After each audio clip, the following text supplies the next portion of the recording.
afternoon, everyone. It's good to see you all here today.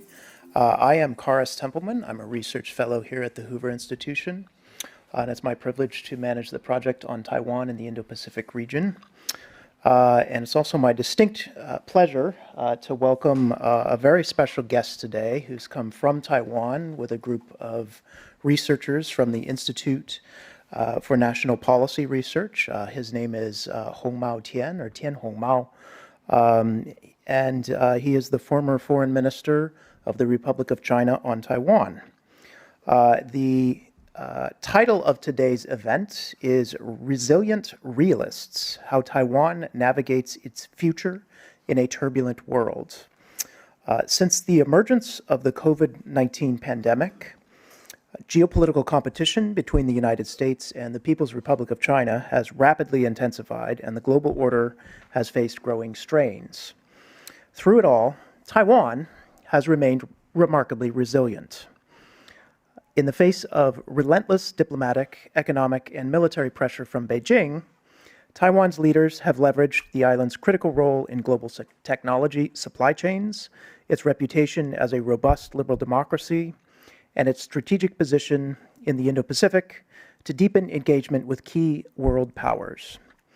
As many people today question core assumptions of the post-Cold War global order, and as the PRC's military power continues to grow, and as the world potentially stands on the cusp of a technological revolution in artificial intelligence, the question before us today is whether Taiwan can continue to navigate as deftly as it has through the past several decades in increasingly turbulent geopolitical waters. To address these topics today, our project at the Hoover Institution is hosting we're calling it a fireside chat, even though there's no fire. We will certainly engage in some chatting, featuring our distinguished visitor here, Dr. Hongo Tien, in conversation with the co-principal investigators of the Taiwan Project. On the left, we have Dr. Larry Diamond, the William L. Clayton Senior Fellow at the Hoover Institution. My left, your right. And on the audience's left is Jim Ellis, Admiral James O. Ellis, in fact, the Annenberg Distinguished Visiting Fellow. Dr. Tien has a few prepared remarks he'd like to open the conversation up with, and then we'll turn to a three-way conversation between our distinguished panelists. So Dr. Tien, without further ado, let me invite you up. Thank you.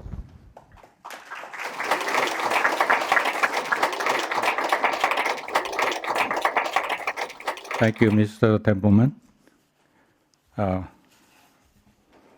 To begin with, I would say hello, Admiral and Larry. Larry has been all friend. I hate to say all because I am all. I'm not sure he's all, but we have known each other for over 30 years. And I would like to make a few remarks, then the details of which will be opened up for forthcoming interaction among all three of us, or any questions you may have, please feel free to ask. And I thought because of the nature of my current status, I better prepare something in writing so that I don't say anything wrong. I always feel somewhat at home when coming back to Stanford for whatever purposes, conferences in French. Needless to say, I am incredibly delighted today to be here with you. Both Stanford University and the Hoover Institution have had many memorable impacts on my earlier academic life. Both institutions have published my books. I have had many good friends here now, and of course before too. In my younger age, I spent many months of very happy life with my family here. Let me spell out why I think Taiwan and the cross-strait relations matter a good deal in our analysis of global and strategic security issues. Taiwan's geostrategic location is vitally important to the safe and free passage of the world's most important sea lane, stretching from Japan to the north through Taiwan Strait and South China Sea to reach Indian Ocean and beyond. Each year, approximately US $5 to $6 trillion worth of goods and commodities travel along this sea lane. China unilaterally claims Taiwan is a Chinese territory. If true, the Taiwan Strait would be regarded as China's internal water. Then free passage becomes problematic at the least. Taiwan is an inherent part of the U.S. First Island chain of defense in the Western Pacific, presumably to deny China's naval entry into the heart of the Pacific Ocean. Taiwan democracy has consolidated following 3 peaceful transfer of national political power.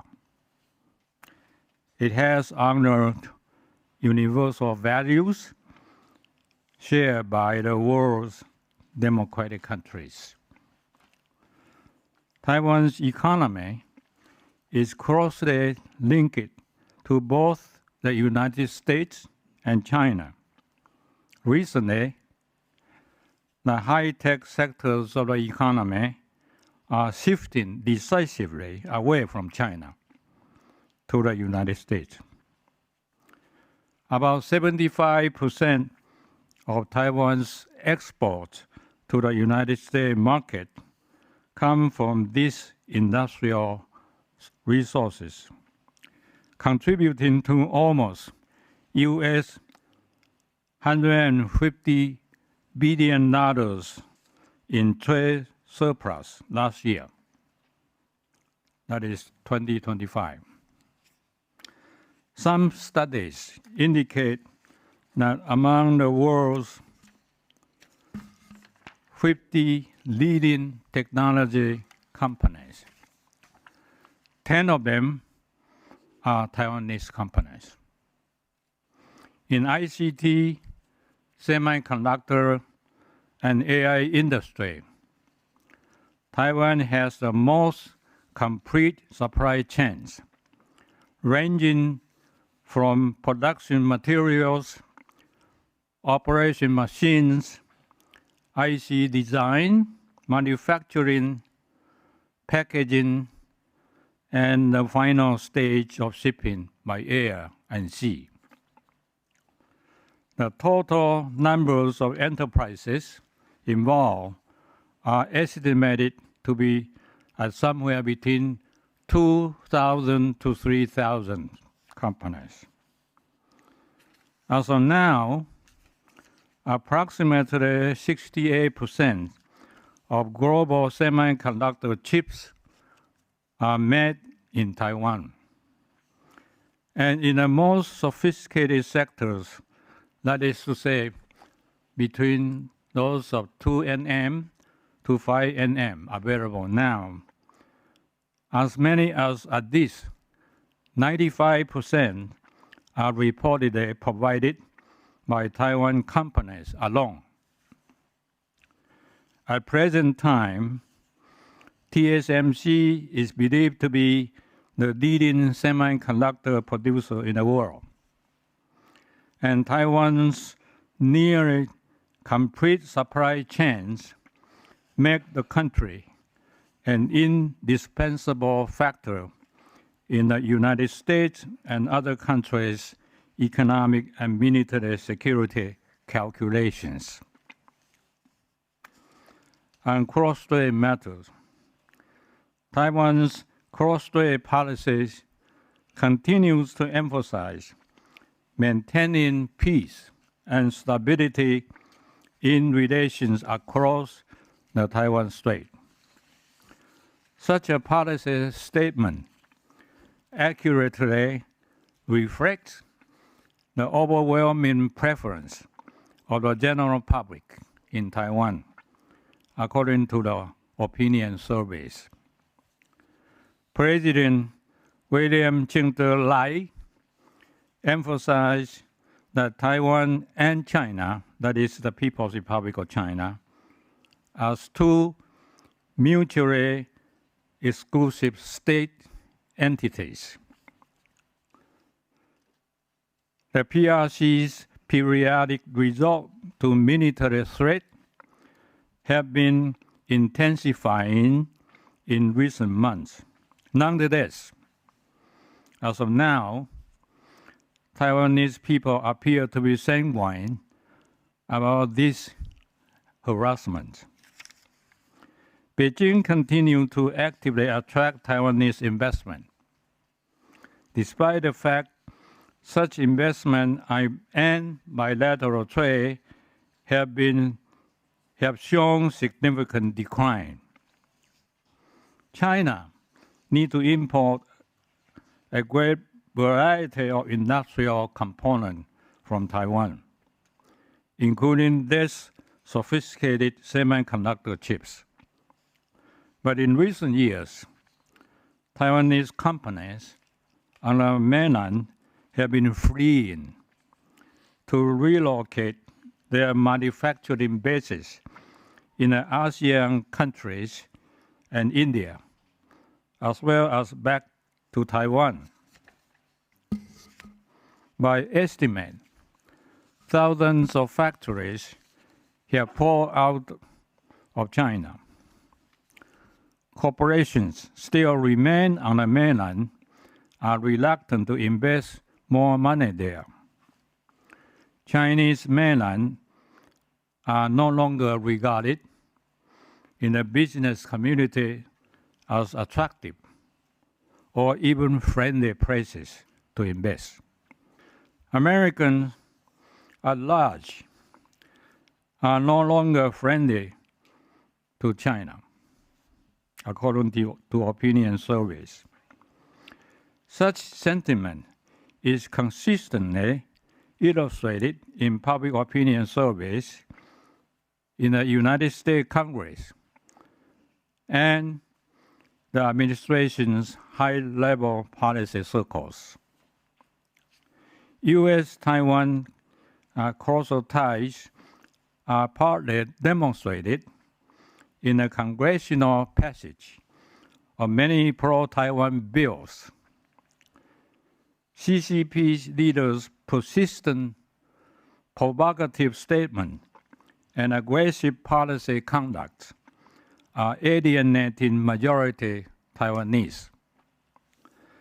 This is in contrast to pro-Japan as well as pro-United States sentiments, which have remained on steady positive course.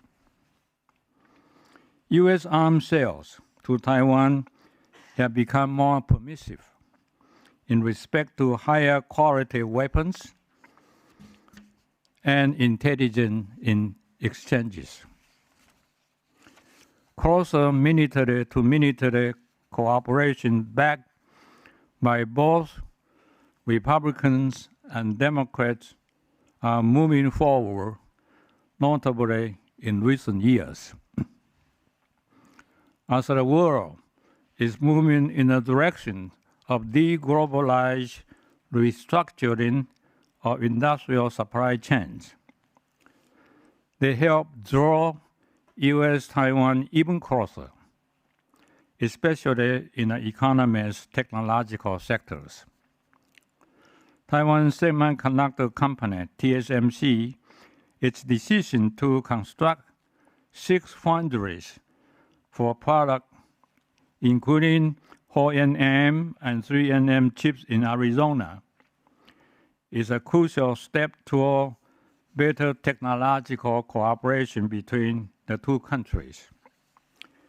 TSMC has promised to build 2 high-end outsourced semiconductor assembly and test factories, plus 1 R&D center. Consequently, supply chain industries from Taiwan are following there, that is to the United States. This commitment adds up to a total projected investment of US $165 billion for TSMC alone, and much more once the supply chains are also tabulated in total estimate. Moreover, the world's leading US AI companies, such as NVIDIA and AMD, have announced their plans to build both large data centers and R&D centers in Taiwan. NVIDIA Chairman, CEO Jensen Huang has publicly stated that there won't be NVIDIA AI industry at all without access to 2 TSMC chips. NVIDIA's supply chain alone may include about 350 companies in an AI supercomputer infrastructure ecosystem. Taiwan's geosecurity, democratic values, high-end industrial ecosystems are likely to gain more influence in the strategic calculations of the United States, Japan, and other democracies in the Asia-Pacific region and beyond. China's internal complex in political economic sector at home today make it seems to me, highly unlikely for Beijing to seek a decisive military solution on a cross-strait dispute at the present time or perhaps in the immediate future. Rumors of policy shift to exert more efforts on united front, cybersecurity attack, and infiltration tactics are gaining broader attention in Taiwan. In conclusion, Taiwan's geographic location is strategically important to the United States anti-Axis defense strategy against the PRC's naval activities. It is also vitally important to global sea land trade. As a consolidated democracy, Taiwan has an added value to the global democratic communities, and its existence alone may also appeal to those Chinese people who aspire to duplicate the similar model of political development in the future on the mainland. Moreover, as AI, semiconductor, and other related ICT industry are becoming more crucial factors in industrial and defense development of the world, I believe Taiwan can be regarded as a strategic pivot in world politics and security concerns. That's my view. Thank you. Well said, sir. Well said. Well, thank you so much, Hung-mao, for this sweeping and very impressive overview. Now we can drill down into a number of the themes you've articulated. You've suggested there that it doesn't look like China's getting ready to use military force soon, but we've heard some kind of sobering assessments of its other means of trying to subvert democracy and security in Taiwan. So what's your best assessment at this point of PRC intentions toward Taiwan and how it might execute them over a certain trajectory of time? This is a very, very important and difficult question to answer. And you raise such a question, probably not only to me, but to many in the audience. Yeah. Some of you may have your own thinkings and answers as well. I'd like to hear them. It is extremely difficult to know how precisely the leaders in the PRC make decisions. We all know that. So we have to try to observe activities that related to a possible intended policy direction. At this moment in time, for somebody who observes what's going on the basis of published material, it seems to me highly incredible to suggest that if the PRC highest leadership is thinking about pursuing outright military attack against Taiwan, why he has to purge all of the top military generals and they are immediate supporting subordinates at this time, particularly in the critical sectors of the Eastern Sea Zone, in the Eastern Seaboard, where the military operation is supposed to be directly responsible for military attack against Taiwan. The high-level officers have been purged outright. And China's rocket or artillery units, the high-level officials, have been all purged.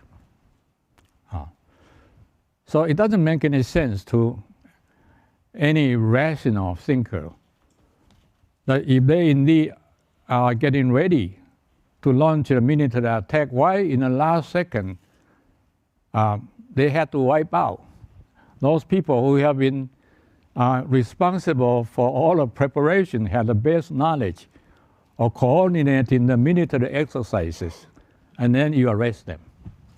It doesn't make any sense to me. Secondly, observations. If what we have been reading from the media are accurate, some of the defensive weapon system supposedly provided by the United States to Venezuela and now to Iran, they don't seem to be working very well. And by now, they should know that because the results already known. If they are doing the same thing in application to their military attack against Taiwan, they should know the outcome will be. My own personal observation, which doesn't necessarily represent the official thinkings of my country, is that China, under the current leadership, is based on their own justification, the eventual unification or reunification with Taiwan is part of the reason why the leadership has to stay on power. So they will continue to talk about it. They will continue to make effort to do that. The question then is, by what means would they do that? My personal observation, which I like to share with you as a possibility, is that they're shifting, not away from eventual conquering of Taiwan, but the tactics which they employ are becoming somewhat different in emphasis. The emphasis is what you already suggested. It's by way of more reliance on internal political operation within Taiwan. By way of what I suggested earlier, United Front, infiltration, cybersecurity attacks, and propaganda, and source of disinformation, and all of this, to create internal political chaos and discredit the government and the ruling authority. This year, 2026, is particularly what I would suggest as a very sensitive year, because number one, United States and Taiwan are both having election in November.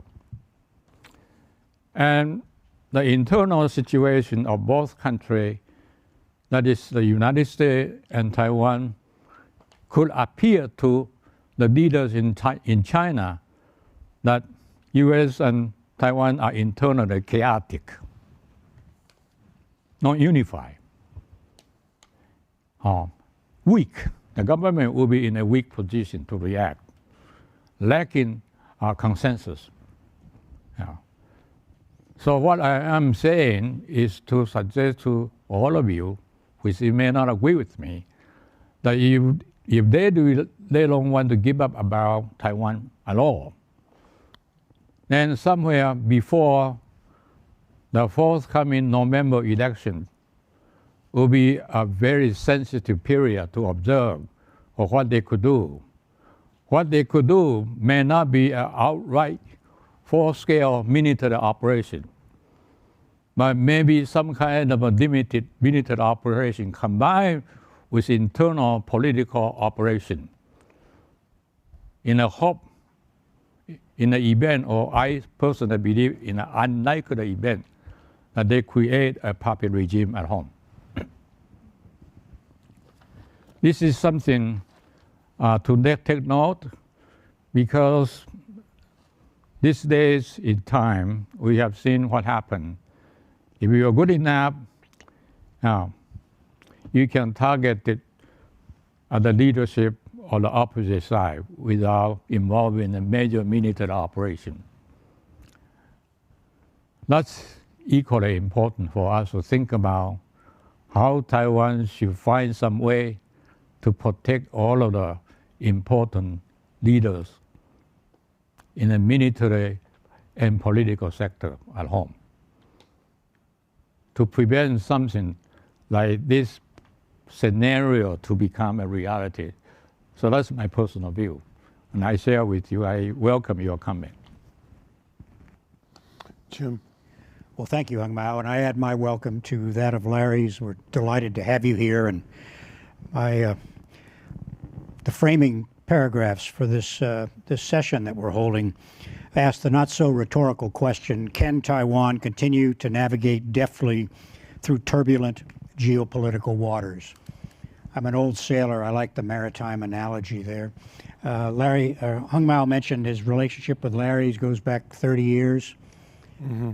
30 years ago this week, I came out of Manila with my carrier battle group, received instructions from then Secretary of Defense William Perry to proceed to the waters off Taiwan as a signal of U.S. concern and resolve in the region, as the PRC had begun to fire daily salvos of ballistic missiles into restricted areas north and south of Taiwan.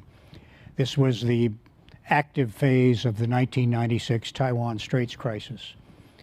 Somewhat interestingly, I was later told by my intelligence officer that the Chinese leadership, the PRC leadership, thought that I had been specifically selected to go to Taiwan because of the name of my flagship, which was USS Independence.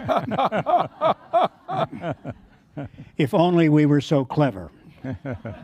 I happen to be in the neighborhood. But that's a sign of the enduring relationship between the United States and Taiwan that have persisted for many, many years and has only been amplified and strengthened as we look at Taiwan's incredible journey to democracy. So I guess my question, Hung-mao, the first one, would be, what are the key elements of not just maintaining that partnership with the United States or that relationship, but how do we strengthen that partnership with a focus on defense going forward? What are the elements that you think are most important that have to be considered now that we can continue to grow this extraordinary relationship we've had for so many decades? I think living in Taiwan for some 30 years now. Well, before that, I was in the United States and went back in mid-1990s. You know, I can say that people in Taiwan will feel much more self-confidence if they know America is absolutely reliable friend at a time of crisis. It is very tricky and difficult for American leaders to want to say it outright, to say, okay, we'll come to protect you. Yeah.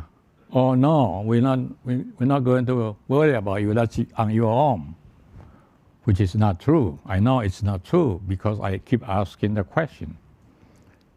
People told me in Taiwan, those who are well-informed people told me that AIT is a U.S.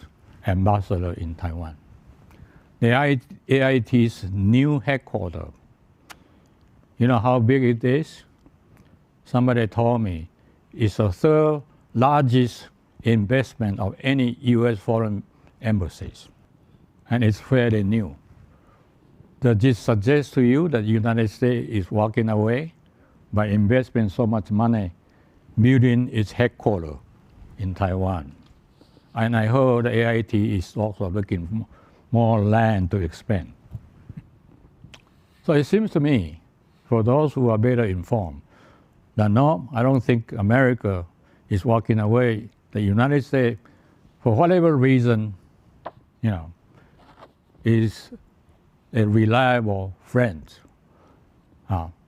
So it seems to me that what the Congress has been doing has been continuing reassurances of Taiwanese people that at least the U.S. Congress is on the Taiwan side, will do anything to help Taiwan. But the problem is that in American system, it is the administration's actual policy conduct that the most important. And not the White House and the State Department not always necessarily follow exactly what the United States Congress has suggested. So that's a tricky part of that. On the one hand, I indicated earlier, as a former president indicated 4 times, that yes, we'll come to help Taiwan, you know. And the other time, we have heard other presidents say, no, Xi Jinping is my great friend, you know. So this creates unselfish a sense of uncertainty. So if I could suggest to you, some political scientists from Chicago would suggest that the United States probably should make it more clear, as the recent Japanese Prime Minister did, Takagi, the lady Prime Minister. If Taiwan is ever having problem, the Japanese leader consider that to be the issue of survival for Japan. U.S. doesn't have to worry about survival because U.S. is a dominant power in the world today. But somehow, my personal thinking is perhaps the United States can be more assertive, politically more assertive, make sure that Taiwanese people at large understand that In a worst case scenario, United States will not let Taiwan alone, not at all, period. Okay. The other part of that, is by way of continuing or more widespread support in the defense infrastructure aspect, including intelligence, etc. I think the United States has been doing that in more recent years, but there are more that can be done. The last point that is very sensitive is the United States actually has a lot of way of dealing with domestic politics in Taiwan.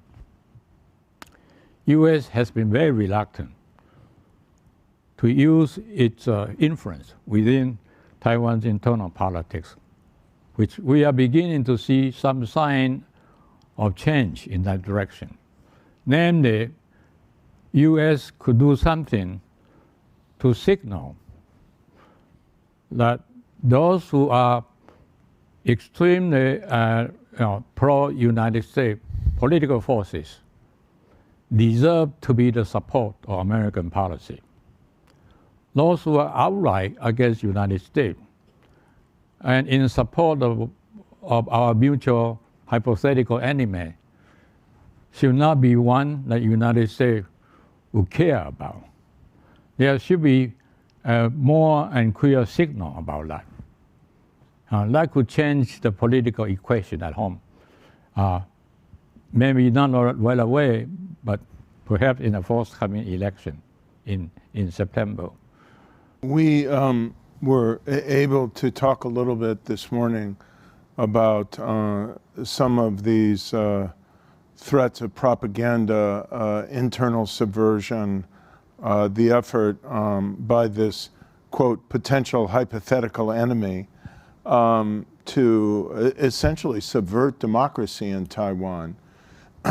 You're a scholar of democracy. You wrote a book about the Great Transition in anticipation of it, correctly, and of course have edited in our partnership a book on democratic change in the world. You also lead a think tank that's looking at these national security issues. So could you reflect on the dilemma which a democracy faces in the kind of context that Taiwan is in now? That on the one hand, if you want to be a liberal democracy, you have a constitution, you have a rule of law, you have freedom of the press, you have freedom of expression.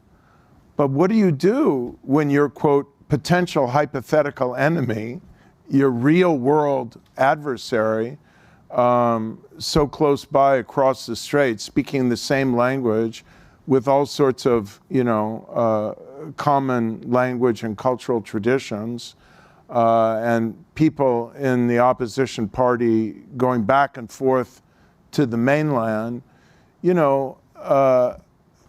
has these various means of projecting its will through sympathetic newspapers, television stations, media, economic actors, potential infiltration of the actual, security establishment. How does a liberal democracy fight back against that? And where do you see the line being drawn between the liberal aspect of tolerance that just says, whatever the viewpoint, even if it's influenced by a hostile actor, we have freedom of expression, and we also have to defend ourselves against subversion. How do you judge that balance? Dr. Diamond is probably, at this present time, known to be one of the leading, if not a leading, scholar or theorist on democracy or democratic change. He's a great scholar. That's why he asks difficult questions about democracy. He knows the dilemma of democracy at a difficult time, at a non-peaceful time. Okay, my reaction to that is that the problems that Taiwan faces, the challenge coming from the other side of Taiwan Strait, can be divided into two parts for the sake of discussion. Number one, Taiwan as a democracy, it's just like United States is a democracy. It's just the United Kingdom is a democracy. We all face the same problem. We are all open society. We are all believe in humanitarian treatment of people. We are all holding people potential suspect until you prove they are guilty. We all want to respect the rights of your own citizen. So in that sense, Taiwan is having difficulty establishing institution or prosecution mechanism to deal with people who work for the opposite side or unfriendly side or potential enemy to penetrate, to sabotage. You've seen that in a universal sense. You've seen that happen to the United States, to European Union, to UK, and other countries during the Cold War. How the United States was so vulnerable to Soviet penetration. And what is happening now to the Chinese penetration. So not only Taiwan alone. So many countries in Europe are having the same problem of handling that. Because it's an open society, it's a democratic society. It's a society that believes in human rights and rule of law. We all have shared the same problem. So the question you asked me is in effect asking the question to all of the people in the audience. Many of you are perhaps more qualified than me to answer that question. But the second part of that question is having to do with regard to Taiwan in particular. Taiwan has the same problem like other democracies has in dealing with a hostile, unfriendly, authoritarian government abroad. But Taiwan has a its own problem is peculiar in itself. Namely, Taiwan has a lot of people who live there continue to have strong memory of China, who continue to have family social tie to people on the mainland China, whose parents may have some strong connection with China. So Taiwan, by definition, is a divided society to begin with, especially with respect to relation with China.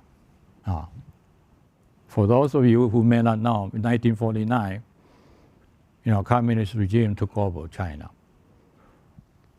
The Kuomintang KMT regime come from China to Taiwan. 2 million of them come with the regime together and stay in Taiwan, now become the legal resident of the Republic of China and Taiwan. Okay.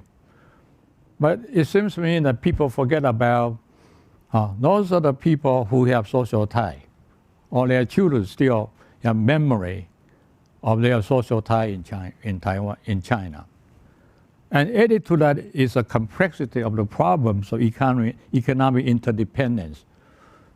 During the years of 1990s and the first decades of this century, during that time, there was an almost universal belief, and in Taiwan too, that somehow there is a lot of money opportunity to be made in China by investment there.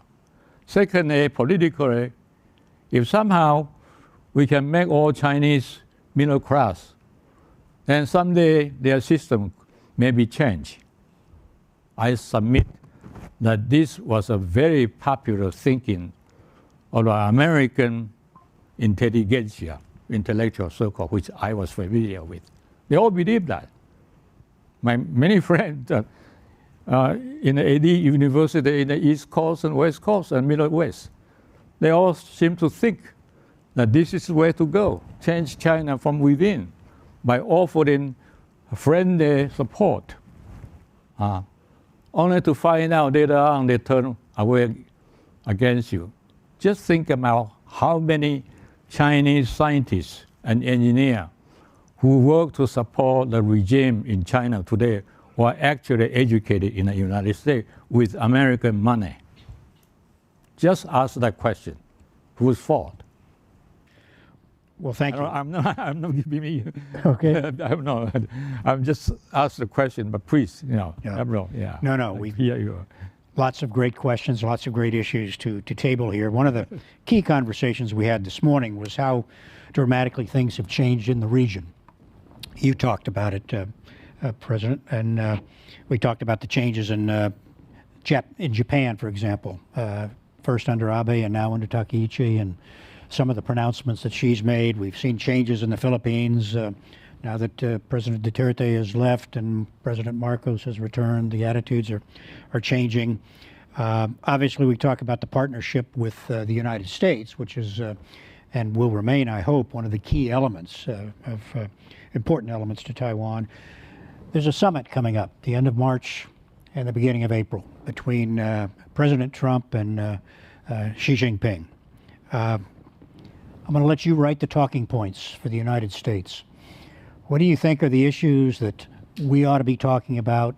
How do we do this in a way that's not viewed as provocative, but sends the right signals from your perspective, as you addressed with us this morning, that you think needs to be sent to reinforce the prospect of peaceful resolution of the cross-strait issues and the continued success and prosperity of both mainland China and Taiwan? So what do you think? There's an old fighter pilot maxim that says, if you're not seated at the table, you're probably on the menu, all right? You're not going to be at the table then, but let's keep you off the menu, and you tell me what the talking points ought to be. I personally don't know President Trump, and he will not ask me anyway.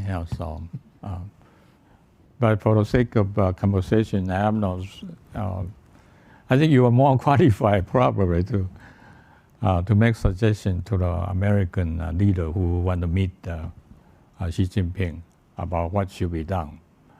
I believe that American leaders, both parties, believe that Taiwan Strait should be kept peaceful and stable. That's the ultimate objective. But how to do that? My general thinking is in the directions of that the CCP leadership does not really appreciate, certainly not respect any adversary or anybody who is very weak and come to knock at your door. If you are not strong enough, if you don't have something they really need to have, they will never make any concession. The history has proved that. Just the KMT never learned about that at all. How many times they have entered united front relationship with the CCP and failed. But if the United States is willing, and obviously there are so many ways U.S. government can help Taiwan, still now. And our current government leadership is determined and understand the only way to make peaceful and meaningful negotiation with the other side is that you are strong enough. You have the leverage. You have values that they need, without which they will never seriously negotiate with you for any peaceful settlement. I know the Taiwan Strait question has been a long-standing issue for a long time. Going back to, some of you may remember the Nixon-Kennedy report about our offshore island. And it has been always a regional and sometimes a global security issue, and will continue to be for quite some time to come, unless the CCP leadership change. And I don't know how many people believe that the CCP leadership will change. I don't know. I have no way of knowing that. But it seems to me that assuming that there could be change of person. But the leadership structure and the way they make decisions and the fundamental belief of the party does not change. Then the only way you can try to maintain some level of peaceful coexistence in the Taiwan Strait area by continue to build up one's own military, political, economic, and military strengths to such a point that other side know if they resort to any violent action, the negative impact on themselves will be so huge that the result, the consequences will not be acceptable to themselves. Unless you can get to that point of building up what I would call the effective deterrent capabilities in a broadly defined sense, not just military, then it's very difficult for both sides to come to some kind of a meaningful negotiated settlement to accept the situation as they are. I know Admiral would probably not prefer to use the term status quo, but let's use other term. So any status quo is changing anyway. It's a constant change. The content of status quo vary from time to time. I agree with you totally. But that's, I think, what the government in Taiwan today is intending to do, to build up the internal strength, the defense capability, and other aspects to strengthen ourselves, economy, technologies, and military, whatever. So that making sure that if the other side want to alter that picture, they have to pay a price that it will be too high for them to be willing to pay for. This is what I learned from a textbook in the United States. That if you want to have an effective deterrence, you have to be strong enough to deter the other side. You cannot negotiate from a position of weakness. I don't know. I'd like to hear your opinion. No, that's a great summation, I think. Larry, do you want to go to questions here? Yes. Okay. We're delighted now to open the floor to questions from our distinguished audience. So if you have a question, please raise your hand, and we'll bring you a microphone so that those that are not with us in person can hear, and the recording can pick it up. So. Thank you very much, Dr. Hung-mao. My name is Ben Sharma. I'm an alum of the university. I wanted to ask you a question. You touched on several points, the Silicon Shield, how important Taiwan is in the global economy, the changing of the wind with each administration, and what that means to the fate of Taiwan. I wanted to bring up a specific item that maybe you kind of obliquely touched on, and that is Howard Lutnick has said that he wants the U.S. to be able to produce about 40% of its own high-end semiconductors. And then the Trump administration, maybe even Trump himself, has said that unless Taiwan kind of pays for its defense, I think the figure is about $100 billion in defense munition purchases from the U.S. So it's kind of protection money in a sense. Then why should the U.S. protect Taiwan if it's not willing to make that investment? And then there's been a time frame that's been put out regarding this, and that's 2028. That the target is to try to reach that 40% figure by 2028, and that would colloquially, make the silicon shield a little bit more porous, and then would the U.S. be able to kind of, maybe not be there in your time of need? So I wanted to ask you more pointedly these specific things that have been raised by the administration. How is Taiwan reacting to that, and what kind of mitigations might there be on your side? Yeah. I think that's a very good question and a very timely question, in fact. And I can assure you, to the best of my knowledge, I think the leadership in Taiwan fully understand that. the issue will go back to what we discussed earlier. Taiwan is a democracy. And we all know that in democratic countries, whenever the administration, the government want to spend money, the legislative branch of the government control the purse. You need their approval. Unfortunately, in the last election, the ruling party in Taiwan lost the control of majority seats over the legislature, which sometimes happen in the United States too, and in other countries, in Korea, in many other European countries as well. That's the dilemma of Taiwan now. The administration, headed by President Lai, does propose to invest extra defense spending of $40 billion US. That has been blocked by the opposition party or parties. But my view is that it's not beyond solution. It could be resolved. And it could be resolved maybe not too long from now. I cannot guarantee that, but the process is working now. So it's not the lack of will on the part of the government administration. The government fully understands that we have to protect ourselves. We have to try the best we can to protect ourselves before we can ask the United States and Japan to help us. That is fully understood. I can assure you that. It's just a difficulty. Now we face as a democracy. It's blocked in the legislative process.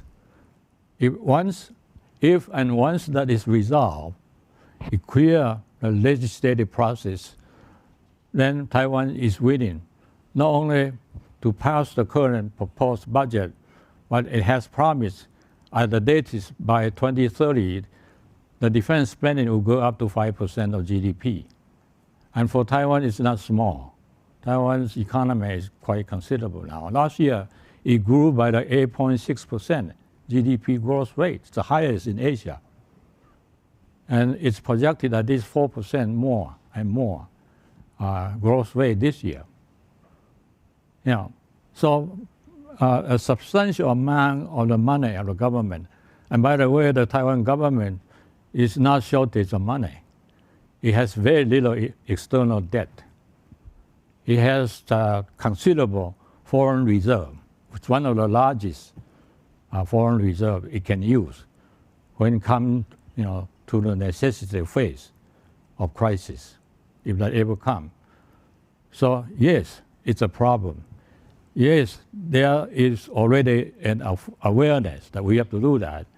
And by way of public education, through media, school, and then official policy statement, we all know, I think majority of the people in Taiwan, to the best of my knowledge, understand that we have to try the best to help ourselves first before we can ask for Japan and US or vice versa to help us. That's very much understood. But there are some people in a society, in democracy, they don't want that. They don't want Taiwan to be close to the US. Their political preferences are entirely different. So unless they commit obvious legal violation, you cannot have a way of dealing with them. But this is a dilemma right now, and then again, hopefully, United States government hopefully will help us to untie the lock, so to speak. And once that is done, I think Taiwan has the resources, and I can assure you, to the best of my knowledge, Taiwan probably has the most complete supply chains, or the most needed industry in AI and semiconductor of the world, which I already talked about earlier. I'm not a specialist in high tech, but the general concept, I have spent considerable time studying about them. There are thousands of small and medium-sized companies are all part of the ecosystem of the supply chain, which are not replaceable in other countries. And they can be used, and they are inherent part of the defense industry of any country now and in the future. And Taiwan has that. If we want to do that, to apply to defense industry, to help ourselves, and hopefully to be able to provide whatever United States and Japan also need them. Dr. Tien, thank you. David Fetter from the Hoover Institution. So when a group of us here at Hoover a few years ago did an analysis on the semiconductor supply chain, we call it the Silicon Triangle. And the 3 points of that triangle were the United States, Taiwan, and China.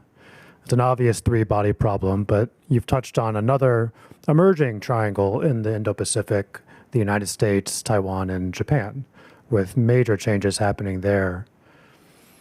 If you were foreign minister today in Taiwan, what would be on your agenda diplomatically with Japan to deepen that relationship or issues that you'd like to address? And on the other side, are there things that we can be doing from a U.S. perspective to encourage that? You know, there are doubts about the Trump administration's multilateral inclinations, but I think it is true that they believe it's important for our allies and partners to be strong. You just mentioned self-reliance. What could the U.S. do to help Taiwan and Japan be stronger together today? Well, I have a colleague who is a specialist in Japan. If you want to make some comment later on, either you could. But I would say that sitting here with Admiral, you know, anything related to military, I am not qualified to comment. And but you raised the questions about U.S., Japan, and Taiwan's potential military or high-tech, comprehensive partnership if we don't use the term alliance. All right. People often forget Japan was a very strong industrial power even before the World War II. You know, they were able to establish, to build very competent, weapon system. But much of that, and those companies are still there. They have been handicapped by their constitution, prohibit them to become rearmed, to become a so-called normal country, to develop, for example, nuclear capability, or, for example, to build up some kind of nuclear bilateral partnership with the United States. That is to say, for Japan to become fully resort to military build-up.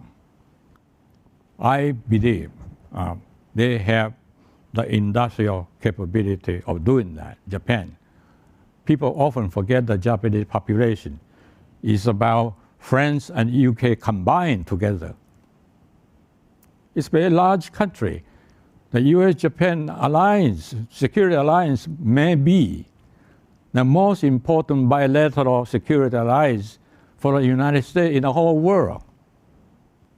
Because the Indo-Pacific region is becoming, by definition, the most important security arena for American policy today and the future. And the US-Japan share the common economic and political and value system, have a common interest. There can be two economy and industry can be easily somewhat integrated without serious mutual suspicion. Another part of that which people often forget that Japan has certain ingredients that are very crucial to semiconductor industry, particularly in chemical products. There are certain chemical products, some of my colleagues can answer that later if they wish. They are absolutely needed for semiconductor industry, and the Japanese virtually monopolize them. So if you want to talk about high-tech alliance or comprehensive partnership, trilateral partnership, it should not be U.S., Taiwan, and China. It should be U.S., Taiwan, and Japan. Yep. Japan is American alliance. China is not. There's no reason why to build a security alliance, high-tech alliance with China, which is not your friend. And especially now, the Japanese has a prime minister who commands the highest popular support of any prime minister since World War II, and is strongly and extremely pro-United States, very friendly United States. Just see how President Trump and her together. I mean, hand in hand, you know, just like brother and sister. And it's closer than in appearance what you see between President Trump and any European leaders for that matter. And the Japanese leader happened to be a very strong supporter of Taiwan today. So the timing is perfect. Perfect in the sense of the leadership of these three countries can actually work together if they wish, because they share the same common value and same common interest.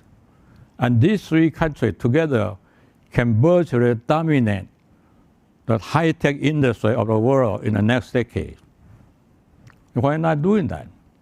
You know, and we, IMPR, we have a bilateral annual dialogue with the Japanese counterpart. We'll talk about that.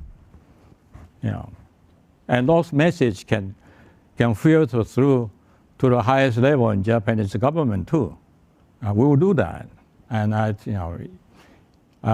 with your permission, I will suggest that all of you start to think about this may be the direction what United States future technological development should go to try to bring Japan and Taiwan into the focus, organizing this comprehensive partnership. Mm-hmm.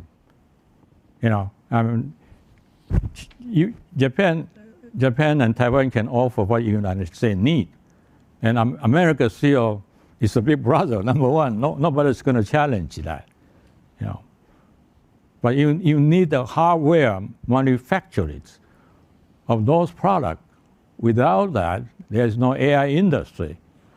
Without that, the high-level defense industry in the United States may somehow feel short of the need for the kind of chip only Taiwan can produce in a reliable way.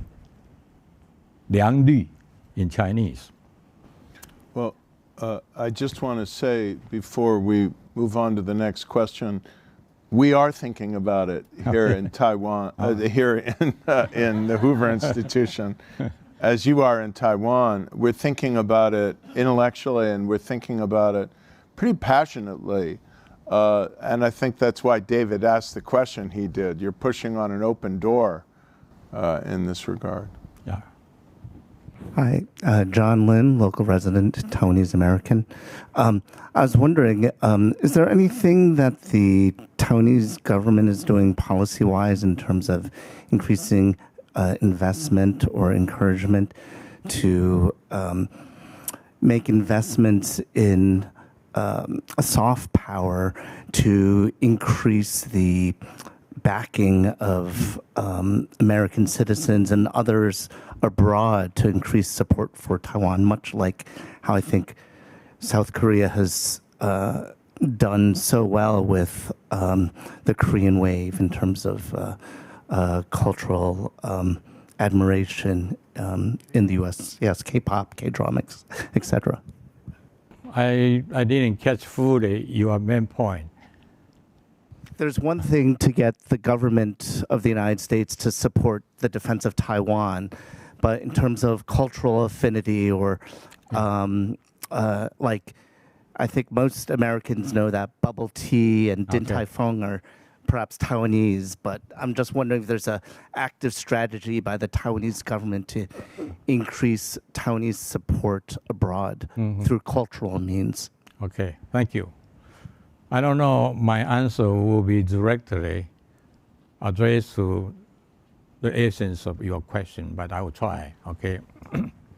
Some time ago, we have Korean friends. By the way, we do have think tank to think tank bilateral dialogue with our Korean counterpart. Some of our friends in Korea asked us the question, can you tell us why Taiwanese enjoy so much support in the US Congress, which the Koreans don't? This is just opposite to your question. In fact, they think they are not doing enough compared with Taiwanese. We're not doing that great either, you know. But in essence, you know, if one has to think about possible reason for that. I don't necessarily agree with you, the conclusion anyway, but I would say that the United States did send armed forces to Korea for the Korean War, and did stay on for a long period of time, and still does stay on in Korea, the armed forces. The Korean population, by and large, exposed to the social contact with Americans may have been more frequent than Taiwan. But let me assure you, at one point in time, at least 80% of our cabinet members had advanced degree from the United States. Yeah. And even today, maybe more than half. Every cabinet has at least 50% or more. Most of them are PhDs. Most of them have PhDs. Contrast to the U.S. Yeah. That's probably the problem, too many PhD. You know, so it's not a shortage of Taiwanese exposure to American culture. There are still, I can't say that we have State Department official here, you know. There are still so many Taiwanese, even officials, who carry dual passport. Our passport, American, you know. So I don't know how to compare that. I think that the Korean may also think that they are better cultural rated with American culture than the Japanese. We don't know, you know. But it seems to me that I would put Korea and Taiwan on the same footing in terms of contact with America and then social connection, as well as a value association between both sides. But the Korean political situation and their geographic location and the problem they have are somewhat similar to ours, but very different in nature. They have to worry about North Korea. But somehow they are thinking about China. I would have to say the communist China, the CCP regime. They're thinking about that. It's different from our government. You know, our government is more straightforward, more straightforward pro-United States. But in terms of popular culture, I don't think the Koreans are necessarily more so than people in Taiwan. Those of you who have been to Taiwan, you know that. You know, it's. I just wanted to make 2 points. One is that Taiwan does have a number of representative offices in the United States, including the Taipei Economic and Cultural Office in San Francisco, which we work very closely with. Its Director General David Wu is right with us here, and I think he could elaborate on all the work they're doing to promote cultural exchange, you know, foreign study, investment, and so on. And part of what we're trying to do here at Stanford in this program is expose Stanford students to Taiwan. We do that with our programs. Karis does it with his teaching on Taiwan. We're in the process of establishing another program on Taiwan that will be an even more teaching-facing program at the Shorenstein Asia-Pacific Research Center across the street at the Freeman Spogli Institute. Last summer, Karis and I took, 18 or so Stanford students to Taiwan. We spent 19 days there. I can tell you this, every time an American student goes to Taiwan, they don't want to leave. And sometimes they wind up marrying the country, even literally. And, you know, they learn the language, they learn it in, frankly, a more appealing place and a much more open society than the People's Republic of China. So, I mean, part of what we need to do is just get more Americans to Taiwan to learn, to study, to engage, to trade, to go back and forth in terms of business opportunities. For those of you who like to eat food, Taipei is one of the best cities. The best. That's part of the culture, right? Dr. Tien, thank you so much for being here. Fei Fei Hong from the Hoover Institution as well, also a Taiwanese national myself. My question mainly follows on sort of you talked about how Taiwan should build that effective deterrence capability earlier, but we see the deadlock in the LOI right now, and sort of like there's a lot of sort of public opinion attacking the parties attacking each other. I would love to hear your thoughts on like what are sort of the fundamental reasons and realistically why the Green and Blue Party are still in this deadlock, and what are some sort of solutions that we could potentially test out in a domestic society for this to end and actually move things forward. It seems like it's been a deadlock for the past 10 months, but not really been moving forward. And what role can the U.S. do in really like also not for forcing one party to like step down, but make more compromise in this dialogue? Thank you. Could you repeat the question, please? Yeah. Oh, yes. The question is how can you talked about the effective deterrence capability that Taiwan should build collectively as an island or as a country, but with like the deadlock with sort of the KMT and DPP right now locally, how could they move past sort of like these differences and like move forward? And in your opinion, like how and when could they realize that capability? Internal politics. Yeah, how do you, it's a question I was going to pose as well. Do you see any way of bridging the extreme polarization right now between the blue camp and the green camp? And is there anything President Lai could do in this regard? You know, what's the responsibility from the other side? Well, that's a good question, and I'm not quite certain one can say that the polarization between DPP and the KMT right now is the worst in recent memory. It is not good. It is not good. And then we need to keep in mind that the KMT can be internally divided. Okay, can be internally divided. You cannot really describe the KMT as an internally coherent political party. Especially with respect to their attitude to Beijing and Washington, D.C. There are those KMT whose personal interests and value affiliation is with the U.S. They were educated in the United States. Their family live in America.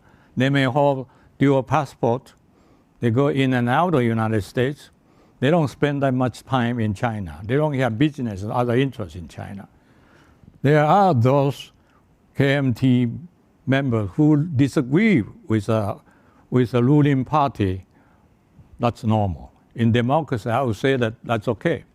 As long as you don't ally with a hostile external force, that's fine.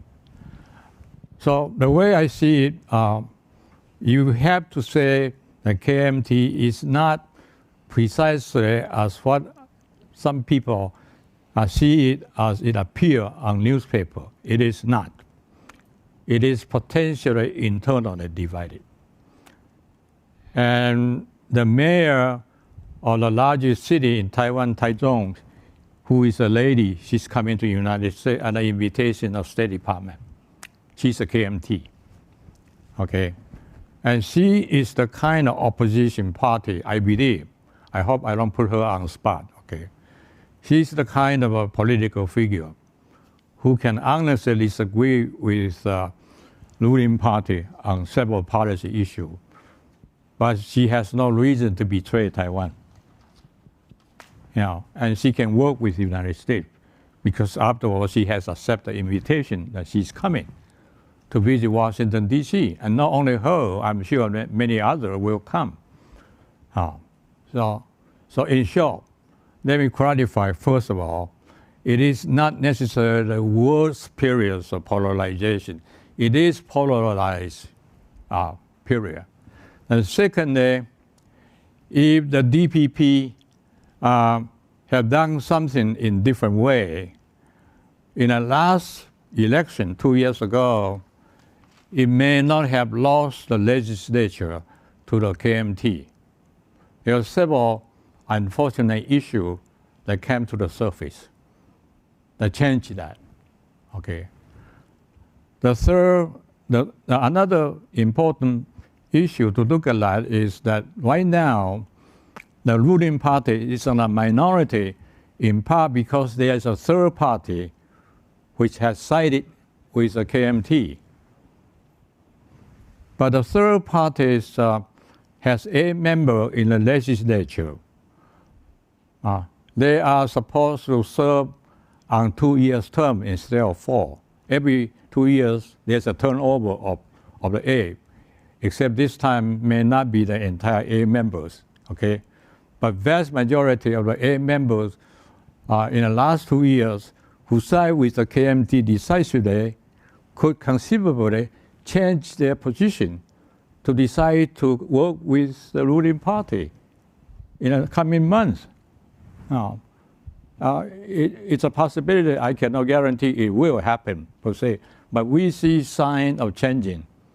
If it does change, let's say out of the 8 members of the third party legislator, maybe 6 of them change direction to decide to support the ruling party on the critical bills such as defense expenditure or the general budget expenditure. If they decide to do that, then the government will be able to pass whatever bill is considered to be important, no problem. So it's too early for us to conclude at this point to say that what you saw in the last year will continue to be saw in the last few months. My answer to that is no. It's in the process of change. And most likely it will not be. So it seems to me that it is very important for our government leaders to understand that you have to demonstrate the ability to be able to handle the opposition in the legislature, to assure our American supporters that you have the ability to do that. And I think our administration at a high level understand that this is very important.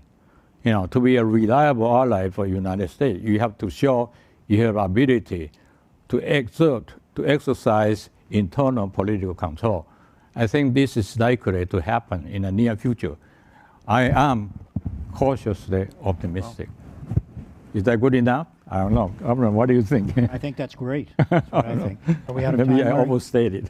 Okay. Can we, if I might presume to conclude, I think it was Winston Churchill that said, out of intense complexities, intense simplicities emerge. Sometimes we're guilty of making things more complex than they need to be.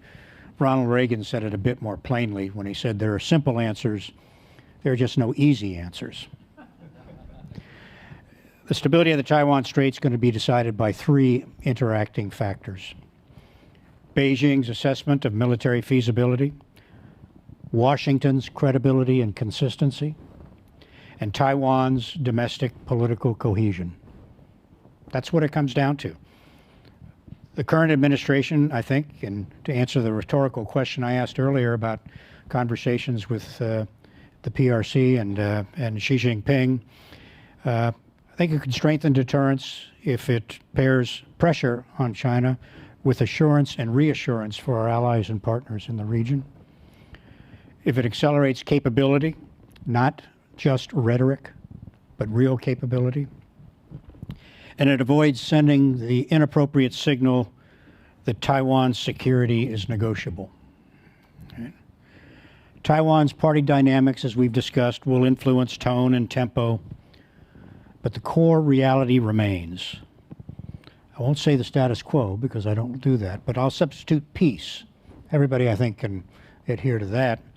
Peace will hold only if Beijing concludes that coercion would fail, politically, economically, and militarily.